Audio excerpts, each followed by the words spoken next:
From VOA Learning English, this is the Technology Report. The war in the Gaza Strip is being fought as much on the internet as it is on the ground. Some people say the increased use of social media is changing the way people look at the conflict. Palestinian activists recently put a video on the YouTube website. The video shows rescue workers trying to help a Palestinian boy look for his family. Suddenly, the boy is seen lying on the ground. The video claims he was shot by Israeli gunmen. A second bullet appears to kill him. The video was shared on social media. Palestinians and Israelis have fought before, but now Palestinians are telling their war stories directly to the world through social media. Lisa Goldman is with the New America Foundation, a nonprofit group. She says Israelis have used Twitter for a long time. She says Palestinians on Twitter is a much more recent event. Youssef Munir heads the Jerusalem Fund, a pro-Palestinian group. He says that earlier news reports about the Middle East were generally pro-Israel. But he says active social media work by Palestinians is changing how traditional media report the news. The Israeli government understands the power of this new technology. Jed Shine is the social media director at Israel's embassy in Washington. He warns against thinking that social media truly show how the public feels about issues. There is little scientific evidence to prove how effective social media is in reporting about the conflict between Israel and Gaza. Lisa Goldman says it is important to have news media professionals report from conflict areas. For VOA Learning English, I'm Alex Villarreal. This is the VOA Special English Technology Report. The modern way to collect signatures on a petition requires no paper or pen or standing on a street for hours. Change.org and other websites let people start or sign online petitions. There are many different reasons why people start petitions at change.org. The top causes range from animal protection to criminal justice to women's rights. Lauren Todd of New York started a petition a few months ago after she saw a picture of a girl's shirt on Facebook. The shirt read, "I'm too pretty to do homework, so my brother has to do it for me." As Ms. Todd told CBS television, it was outrageous enough to be posted on Facebook, but it was actually more outrageous than that. And I felt like I needed to do something about it. Her petition urged shoppers to boycott JCPenney stores until they stopped selling shirts with what she called sexist messages. 5 hours later, Shelby Knox started tweeting about the petition to her thousands of Twitter followers. Ms. Knox is the director of women's rights organizing forchange.org. Some of her followers also started tweeting about the shirt and signing the petition. Ms. Knox says, from the time that Lauren started the petition on change.org and JCPenney pulled the shirt, it was about 10 hours, in which it got over 2,000 signatures, and at one point was generating over 400 tweets a minute. She said that with each new signature, an email automatically went to JCPenney's public relations team. Another went to the company's chief. JCPenney, without comment, discontinued the shirts. Clothing designer John Noon has worked with a number of large stores. He says he has always used words like pretty or princess when he creates shirts for girls. It's easier to sell a shirt that says, "My little princess," than "my A student," he says. But now, with the internet, consumers who take offense can do more than just write an angry letter to the company. Another clothing seller, Forever 21, got in trouble not long after JCPenney. Forever 21 was selling a girl's shirt that read, "Allergic to algebra." It stopped selling them the day after the story spread. Robin Sacken is a professor at New York's Fashion Institute of Technology. She says children are influenced by their parents, not the words on a shirt. So if my child says to me, "Mommy, I want to get that," I've said, "Okay, you can have it, but just remember something. I don't care if you're pretty. You're doing your homework." For VOA Special English, I'm Carolyn Presutti. Special English Technology Report. Benjamin Stassen took his own life in 2010. His parents thought their 21-year-old son was happy.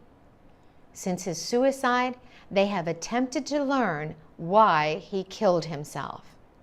Alice and Jay Stassen thought Benjamin's Facebook account might hold clues to his suicide. But the account does not belong to them, nor did it belong to their son.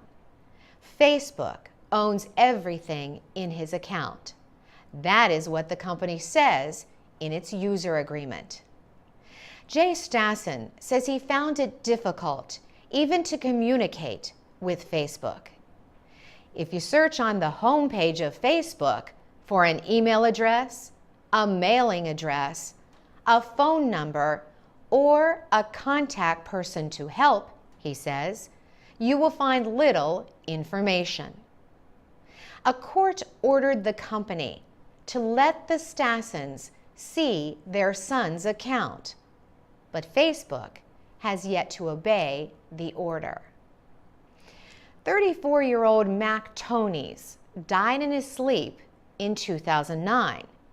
He left behind a lot of online friends, many of whom liked his futuristic blog, Post-Human Blues.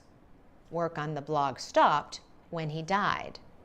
A short time later, the comments area was filled with unwanted advertising.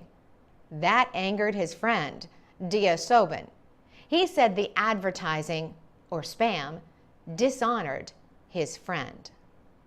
Lawyer John Boucher stays informed about digital rights and the law. But he admits that he and his wife have signed many user agreements without reading them. He says he would not know how to get information from his wife's accounts if she dies. Mr. Boucher says he thinks that laws will be written over time to deal with these situations, but it will take a long time to be accepted by the states. Some businesses now are offering people a way to control what happens to their online information after they die. One way to do this is to place your online accounts and passwords in a digital storage area. You give the owners of the area orders about which information to destroy and which to give others when you die. Mark Plattner was one of Mac Tony's friends. He recently used a program called SiteSucker to download Mac's blog. He then uploaded a copy of the blog to a new website under his control. Mark Plattner says we should all plan our own digital legacy. He says, don't be passive. Get to work on your online afterlife now. And that's the VOA Special English Technology Report. You can leave comments about this story at voaspecialenglish.com. This is the VOA Special English Technology Report. Today, we continue our report on efforts by the Obama administration to increase internet freedom around the world. Alec Ross, a senior advisor to Secretary of State Hillary Clinton, recently discussed these projects with VOA's Persian News Network. He says, we're spending this money so that values that are centuries old, that go to things like the freedom of expression, the freedom of the press, and the freedom to organize, are available in the digital age.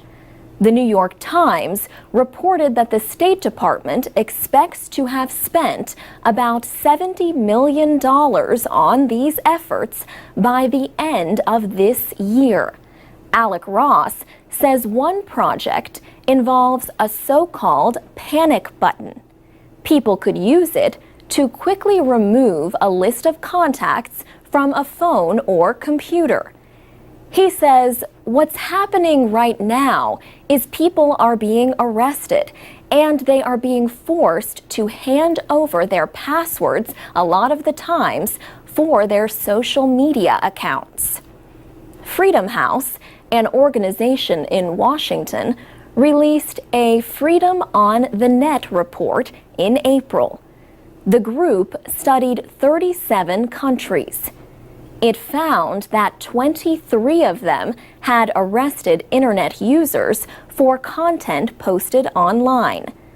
19 of the countries at least partially controlled international connections to the internet, and at least 12 had interfered with networks, listened in on people's communications, or taken down websites. Iran has one of the most extensive systems of online censorship. The Iranian government controls all internet entry points into the country. Iran has also announced plans to build its own national internet. But the Wall Street Journal reported last month that few people think Iran could completely cut its links to the wider internet. The newspaper said Iran could move toward a system of two internets like a few other countries. Ken Berman leads anti-censorship projects for the Broadcasting Board of Governors, the parent agency of VOA. He says China is considering the same thing, of basically having a closed system that would be hard for outside information to get in on. Alec Ross at the State Department says the global community should respond wherever freedom of expression is under attack. Sometimes that is in countries that have more closed information environments. But oftentimes, frankly, it's in countries where the United States has friendly relationships with their governments, but where we have differences of opinions about how open an information environment should be. For VOA Special English, I'm Alex Villarreal with the VOA Special English Technology Report. Builders in developing countries are often not required to build strong buildings. So, when a disaster strikes, the damage is often widespread. Yet Japan is one of the most developed countries in the world. Still, the March 11th earthquake and tsunami waves destroyed more than 14,000 buildings. Brady Cox is an assistant professor of civil engineering at the University of Arkansas. He is also an earthquake expert with an organization called Geotechnical Extreme Events Reconnaissance, or GEAR. The group studies major disasters. Professor Cox says Japan has one of the best building code systems in the world. However, he says, this earthquake was huge, one of the top 5 earthquakes in recorded history. So anytime there is an earthquake that large, there is going to be damage. The quake measured magnitude 9. He says one thing many people don't understand is that building codes are meant to prevent loss of life in earthquakes. That doesn't mean that the buildings won't have major damage. Mr. Cox says Japan has invested a lot in seismic research and design since a magnitude 7.5 earthquake in Niigata in 1964. That same year, a 9.2 quake shook the American state of Alaska. He says those 2 earthquakes opened up a lot of new research on something called soil liquefaction. Soil liquefaction is the process by which the strength or stiffness of soil is weakened by an event like the shaking of an earthquake. The soil begins to move like liquid. Professor Cox says the first step to designing an earthquake-resistant building is to study the soil. Then, the structural engineers take that information and decide the details of the construction, such as, is this going to be a steel structure? Is it going to be reinforced concrete? How will the framing of the building be designed? A team from Geotechnical Extreme Events Reconnaissance is going to Japan to examine the destruction. Mr. Cox says they will also be working on rebuilding efforts. They want to make sure that schools, hospitals, police and fire stations, and government buildings are rebuilt well.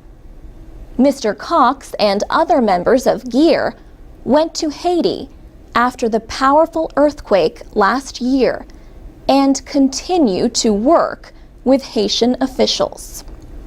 For VOA Special English, I'm Alex Villarreal. This is the VOA Special English Development Report. A new study says the leading cause of disability in older people in low and middle income countries is dementia. The researchers disagree with the World Health Organization, which says blindness and other vision problems are the leading cause. Dementia is a loss of intellectual ability that affects memory, learning, attention, thinking, and language skills.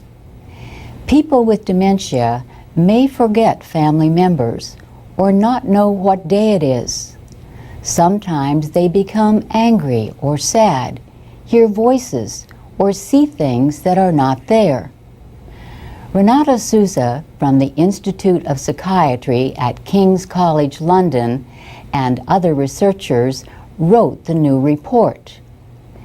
Their study looked at the causes of disability among 15,000 people aged 65 or older in 7 countries. The countries were China, India, Cuba, the Dominican Republic, Venezuela, Mexico, and Peru. The team found that dementia was the largest cause of disability in the elderly in areas other than rural India and Venezuela. Other major causes were stroke, loss of use of arms or legs, arthritis, depression, eyesight problems, and gastrointestinal problems. In low and middle income countries, heart disease and cancer get much of the attention given to chronic diseases. The researchers say increased importance should be given to chronic diseases of the brain and mind. As populations age, societies will have to deal with more and more cases of dementia. The study says the elderly are 9% of the total population of low and middle income countries today, but their numbers are growing quickly. They are expected to reach 20% of the total population by the middle of the century. The study appeared in the Lancet Medical Journal, which published a special issue on disability. A separate study of 18 low and middle income countries dealt with children. It found that in almost half the countries, children who were not breastfed were much more likely to have a disability than those who were. The same was true of those who did not receive vitamin A supplements and those who were underweight. Children who did not take part in early learning activities or attend school were also more likely to be disabled than those who did. Researchers at the University of Wisconsin-Madison in the United States and UNICEF did the study.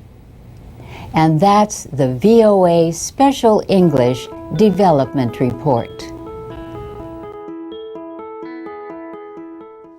From VOA Learning English, this is the Technology Report. China's Tianhe-2 supercomputer has been rated #1 on the top 500, a list of the world's most powerful computers. Experts measured the supercomputer's performance at 33.86 petaflops, or quadrillions of operations per second. China's National University of Defense Technology developed the supercomputer, which runs twice as fast as the #2 rated Titan supercomputer. That machine belongs to the U.S. government's Oak Ridge National Laboratory in the southern state of Tennessee. Tianhe-2 and Titan are part of the race to make supercomputers faster and more powerful. So, what is a supercomputer? A basic personal computer has one microchip at the center of its operations. This central processing unit, or CPU, carries out a set of commands as part of a pre-designed program. The first supercomputers had a few more CPUs. The number grew as microprocessors became cheaper and faster. Andrew Grimshaw is a computer science professor at the University of Virginia. He says many supercomputers today are called parallel machines. Instead of one CPU, they have thousands. These parallel machines are made up of many individual computers called nodes.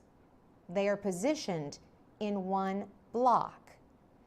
They use a lot of power, create a lot of heat, and require huge cooling systems. They also use programs different from the ones used by ordinary computers. Professor Grimshaw says anyone with enough resources can build a supercomputer to solve problems that require millions of mathematical calculations. For VOA Learning English, I'm Carolyn Persutti. This is the VOA Special English Development Report. Market researchers estimate that more than 1 billion personal computers are in use worldwide. Availability has improved in developing countries, but still remains limited compared to industrialized nations. Experts continue to debate how best to close this digital divide. Nicholas Negroponte established the One Laptop Per Child project in 2005. He would like to put a low-cost laptop in the hands of every child, especially those living in extreme poverty.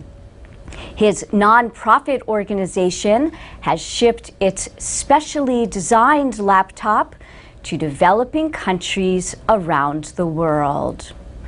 He says it is already in the hands of more than 1 million children in 31 countries and 19 languages. And one country, Uruguay, has just completed doing every single child in the country, he says. But the program has critics. They say trying to supply every child with a laptop, even at the current price of $160, is costly and inefficient. Stephen Ducker also makes low-cost computers, but his can run programs and applications for several students at once. He says these virtual desktops lower costs, reduce energy use, and lessen the need for technical support. His company, N Computing, says it has set up over 40,000 networks in more than 100 countries. Stephen Ducker says all you need to connect to a network is a keyboard and monitor. You think you've got your own computer all to yourself, he says. Instead, users are sharing the resource and doing it at a much lower cost than having their own PC.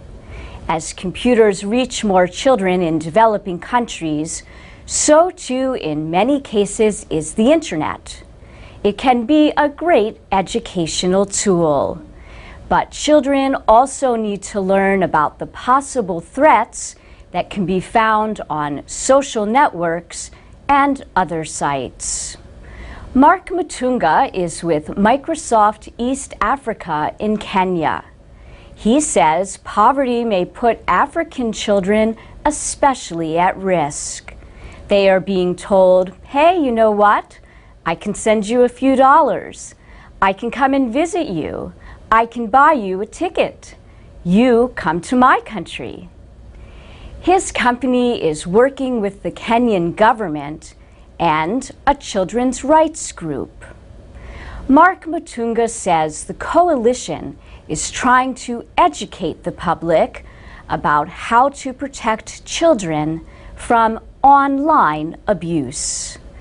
And that's the VOA Special English Development Report, available on Twitter and Facebook at VOA Learning English.